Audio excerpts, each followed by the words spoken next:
Hello বন্ধুরা, আজ আমরা এমন এক মৃত্যুদণ্ডের কথা বলবো যার শিকার আমাদের অস্তিত্ব।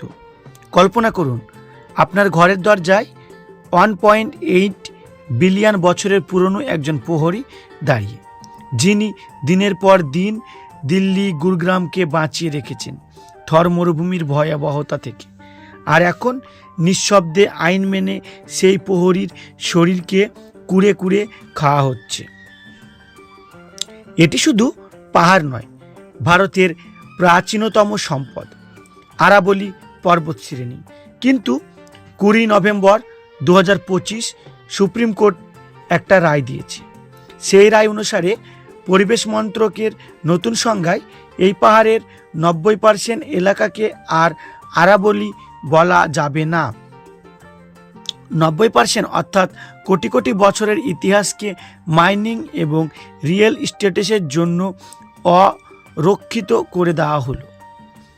এই ভিডিওতে আমরা জানব আরাবলী কেন হিমালয়ের চেয়েও গুরুত্বপূর্ণ, 900 মিটারের পাহাড় এখন কেন 100 মিটারে নেমে এলো, এই রহস্যময় সম্পদ কার হাতে যাচ্ছে, আর এই প্রহরীর মৃত্যু হলে আমাদের নিঃশ্বাস ও জলের কি হবে। চলুন এই প্রাচীন মৃত্যুর গল্পটা শুরু করা যাক। আরাবলী জিওলজিস্টদের কাছে জীবন্ত জাদুঘর। এর বয়স প্রায় 1.8 বিলিয়ন বছর। হিমালয় যখন শৈশবে, আরাবলী তখন পূর্ণ যৌবনে। প্রোটারোজোয়াইক যুগে দিল্লি এবং আরাবলীর সুগার গ্রুপের সংঘর্ষে এর জন্ম। এটি শুধু ভারতের নয়, পৃথিবীর প্রাচীনতম পর্বত শ্রেণীগুলির মধ্যে অন্যতম। এর দৈর্ঘ্য প্রায় 6700 কিলোমিটার, গুজরাট, রাজস্থান, হরিয়ানা ও দিল্লি পর্যন্ত। এটি ইন্দাস ও গঙ্গার বেসিনের মধ্যে ওয়াটার শেড তৈরি করে। এটির গুরুত্ব মৌর্য থেকে গুপ্ত যুগে বিশাল বাণিজ্য পথ ছিল। এই পাহাড় কোনো সাধারণ মাটির ডিবি নয়, এটি প্রাগ ঐতিহাসিক রক এবং খনিজের ভাণ্ডার, এবং এরাই আমাদের প্রধান রক্ষক। আরাবলী পর্বতের 5টি উপকারিতা যদি আপনি শুনেন তাহলে আপনি চমকে উঠবেন।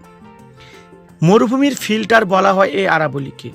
থর মরুভূমির দক্ষিণ ঢাল তৈরি করে বালির সম্প্রসারণ রোধ করে এই আরাবলী।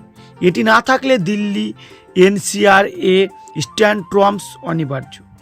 জলের উৎস বানাস, লুনি, সবরমতী নদীর উৎস। এর বনভূমি প্রতি বছর 17,000 হেক্টর জলভূমি রক্ষা করে এবং গ্রাউন্ড ওয়াটার রিচার্জ করে। জীববৈচিত্র্যের ক্ষেত্রে লেপার্ড, নীলগাই, বিভিন্ন প্রজাতির বিভিন্ন পশু পাখি এখানেই বাস করে। জলবায়ু নিয়ন্ত্রণ করে, গাছপালা থেকে শুরু করে বিভিন্ন জলবায়ু নিয়ন্ত্রণ করে। কিন্তু যদি আরাবলী ধ্বংস হয় তাহলে গুরগ্রামের ভূগর্ভস্থ জল আরও কমবে। দিল্লি, ফরিদাবাদের তাপমাত্রা অসহনীয় হবে। মাটি আলগা হয়ে কৃষি এবং পশুপালন ধ্বংসের মুখে পড়বে। একটি গবেষণায় মাইনিংয়ের কারণে হরিয়ানার ইতিমধ্যে স্ট্যান্ড ট্রম 180 বেড়েছে। এখন ভাবুন, 90% এলাকা অরক্ষিত হলে আর কি হতে পারে। আরাবলী বর্তমানে মাইনিং, অবৈধ খনন এবং রিয়েল এস্টেটদের চরম শিকার। ইতিমধ্যে 1852 বর্গ কিলোমিটার এলাকা খনন করা হয়েছে, কিন্তু এখনও সবচেয়ে বড় আঘাত এসেছে আইনের দিক থেকে। 20 নভেম্বর 2025 এর রায়। কেন্দ্রীয় পরিবেশ মন্ত্রক আরাবলীর একটি নতুন সংজ্ঞা প্রস্তাব করেছে। শুধুমাত্র 100 মিটারের উচ্চতায় ল্যান্ডফর্মকে আরাবলী বলা যাবে। এই সংজ্ঞার ফলে আরাবলীর 90% এলাকা রক্ষাহীন হয়ে পড়বে। বিশেষজ্ঞদের মতে এটি একটি মৃত্যুদণ্ড। এর কারণ মাইনিং মাফিয়ারা এখন আইনকে ব্যবহার করে এই ছোট ছোট টিলাগুলিকে কেটে ফেলবে। একবার 100 মিটারের নিচে নেমে গেলেই সেটি আর পাহাড় থাকবে না, আর সুরক্ষার আইন প্রযোজ্য হবে না। হরিয়ানার ভূমি ডেমোক্রেস বা কিলাবন্দি চলছে, যা গ্রামীণ জমি কর্পোরেট রিয়েল এস্টেটের জন্য প্রস্তুত করার ইঙ্গিত।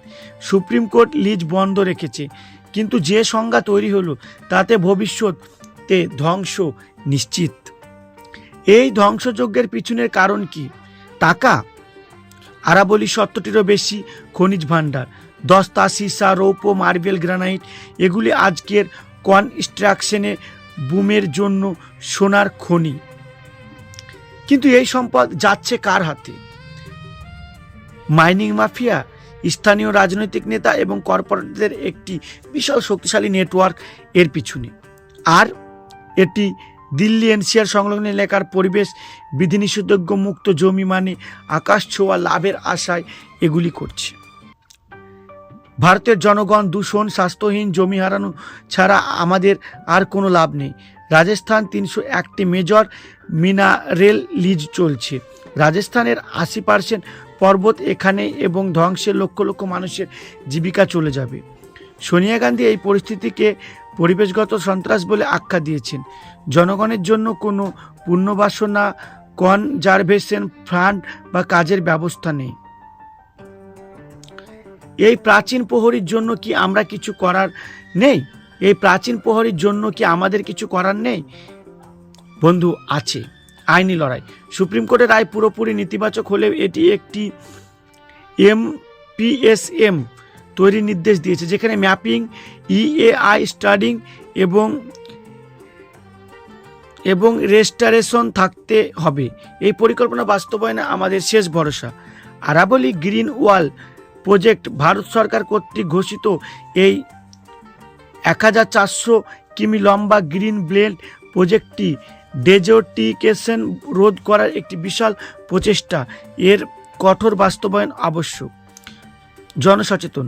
এই 90% পর্বতকে রক্ষা করতে গেলে আমাদের জনগণের সচেতন বাড়াতে হবে।